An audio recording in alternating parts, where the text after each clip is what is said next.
Hey there, guys. How are you doing? Today, I'm going to talk about two topics that I very much love, which are ELF and this concept of Brazilian English. This conception of Brazilian English, I borrowed it from a Brazilian scholar, a Brazilian professor, which is called Raulino Batista Figueiredo Neto. He's from the state of Bahia, and he's a researcher in these versions of English that happen to be around everywhere because of the ELF. Raulino will have a say as well in this video about his conceptions of ELF and the Brazilian English and interculturalism. But firstly, I would like to talk a little bit about the concept of ELF, and I borrowed as well a definition of ELF made by Barbara Silhofer. She says that the ELF is an additional language system that serves as a means of communication between speakers of different first languages, or language by means of which the members of different speech communities can communicate with each other, but which is not the native language of either, a language which has no native speakers. This is a very basic definition of ELF. It's a choice made by two non-native speakers of a language to speak in a language they both know. And when we think about this modern world, we should say that the only language that is capable today, maybe the only language capable today of connecting a Finnish to Congolese is English because of its global status achieved. And this is the point. Why is ELF this thing today? It's because nowadays, actually, before the United States, we had the British Empire, which colonized loads of countries around the world, and therefore, lots of people already spoke English. English was already a privileged language, language of a privileged status, I should say. And when before the World War II, when all the European countries are destroyed, the United States are in the head of the globalization process that will come in the World War II. They're the most rich country, and therefore English is now the language of capitalism, the language of the globalized world, the language of the globalization. The United States are the reason for everything to be produced, and now everyone that wants to have a place in the world to work abroad, they need to learn English first. And so that's the point why ELF is a thing today. But uh, the thing is, English being a language of a global status, it gets transformed in some way, and that's the point of transformation of English as a lingua franca, because we can imagine it as a free ground. These two people, or these groups of people that are speaking uh, in English, choosing it as a lingua franca, are speaking it in their own ways, from that come from their own language cultures. Um, so a Brazilian would speak English differently from a Congolese, for example. And these things, these domestications, we could say, of the language happen in a localized way by influence of the culture we have in our countries, but also because of the globalized world. We also gather things from these other countries which speak English, because we now can have access to anything produced by anywhere, anyone in the world, coming from anywhere, in English. And so we gather those things to make up a globalized English, global plus local version of English. As Kumara Vadivelli says, the global is localized and the local is globalized in this postmodern globalized world, or globalized world, we could say. Um, and there comes the intercultural perspective to add a little bit more to it. But firstly, I pass uh, my my use of words now to how Lino he'll say something about his way of viewing things in Brazilian English and the intercultural perspective. Hey there, I'm Paulino Neto. I'm a professor at Bahia State University. And to start with, I would like to thank Pedro Henrique for this invitation. And when Pedro invited me, he told me that it'd be good if I could somehow explore some of the theories, some of the considerations I've somehow coined about English as a lingua franca and the so-called nativization of English in Brazil, something that some people like Crystal, like David Crystal, have been calling as local Englishes, Brazilian English. So in tune, very much in tune with that, I would like to start considering that, yeah, we could consider this Brazilian variety of English as a nativized version of English. You see, well, there's something that I've been calling, that I've been dubbing lingua cultural selfies. When I explore this idea of a selfie, I am of course referring to the idea that every time we voice ourselves in another language, we are for sure bringing what we are in terms of identity. So, well, to put it simply, there is anthropophagy when we speak English. There are the many things we are, the things we've been exposed to all along our lives as Brazilian people.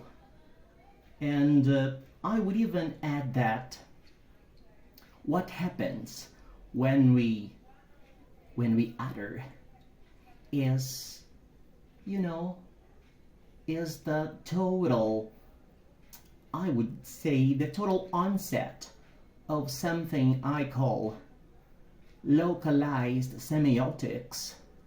When we take terms and when we put them to work in a different way, what we're doing is localizing them, is putting them to work in a different way, but it doesn't mean that it is not legitimate. What we're doing when we do so is to give to them a new life. It's like a new blow. I would say that it is kind of a blow of south wind. And when we say that, we are like, speaking with our own accent. We are not disrupting nor harming this idea of intelligibility. What we're doing is to promote English as something that is no longer foreign. We are promoting familiarity and identity. That's it. Thank you. And I am going to just explain some things about the intercultural perspective. Um, I I read this article of Thelma Jimenez, and she's gathering some things that Cromsch, uh, the rules that Cromsch made to resume the intercultural perspective.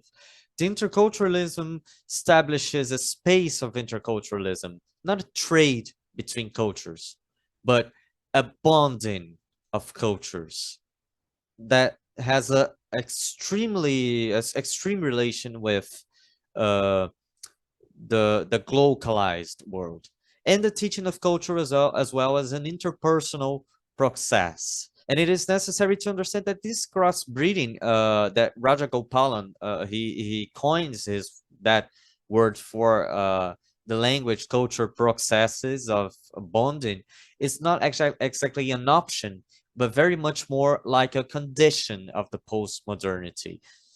There was this guy called Roy C. Major, who made the first researchers on the pronunciation of Brazilians in English, but not in an interculturalist view of interculturalism, It was back in 1981, so you can imagine there wasn't really this talk in this time. And there's the point here. Paulino likes to think the ELF as a kind of a locus natalis of the Brazilian English. It is a bit controversial, but I see it. I like this way of thinking things because he's using both of the interculturalist point and the globalized point. DLF, the Brazilian English, is this reverberation, a legitimate reverberation of these composite of voices that are going around in the whole world, forming the ELF. And Brazil is using that for his own transformation of the Brazilian English. And another thing that Raulino hasn't said in this video, but that is very important, and I think very much people, many people are curious to learn about it. What is the core of Brazilian English? These three aspects of approximation, verbosity, and translation of words directly to the discourse. Here he gives us an example of a student which says relation instead of relationship, which is very interesting because here in Brazil we say relação and not we don't use a suffix for that, and English people use that relationship, and that's the point here.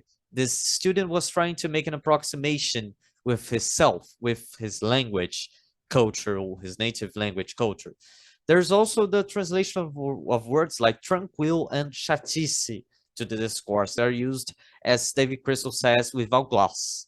They're just uh, inserted in the discourse to give a specific sense and to represent a self. There's also this another example here of verbosity, because no, actually in this modern world, no one will talk like that in inner circle country, for example, to demand someone to um, uh, bringing him to the convention center. No one would say something like that. He could be understood if he only said convention center, please. But here in Brazil, we like to be a little bit more we like to use the prolixity. We like to be polite, very polite, and we think that talking fastly, demanding fastly things to people isn't polite, and that's the point. That is why when you go to maybe to language courses here in Brazil, you listen things like that, and will not sound strange because that is the way things work here. There's a thing here about pronunciation, but I think we um, can let it aside for a moment. We can talk a little bit more about the noun teacher, which is resignified here, because we refer to teachers and professors in the native culture of English as Mrs. or Mr., the surname. But here we use this noun teacher to mark the position of this person. And we use teacher with the first name of his or her. That's very particular from our culture. We are trying to approximate people, trying to be more kind in a way, and the the people from the inner circle, they tend to be a little bit more distant from their professors, their teachers. This is a main difference, and a very interesting, a very big curiosity, of course, from our culture. And so these are the references I used. Also use this article of Thelma Jimenez and Barbara Sildhofer. And I very much liked this conception of Figueiredo Neto. It opened my mind. I think it is very important nowadays to think about interculturalism as a thing that is happening today in this postmodern world.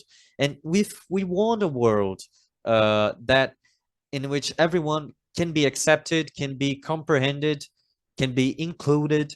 We should think that it isn't exactly an error to speak your own way, in your own way, a different language, but instead it is a way of representing yourself, and it should be view as something natural, as something that is intrinsic to the human. This can make a huge transformation in the way the whole world comprehends the English language, because it is viewed still nowadays as in a way of an authoritarianism, or an authority means, and that's not, I think, the way we should build uh, a language plural world, a language cultural plural world.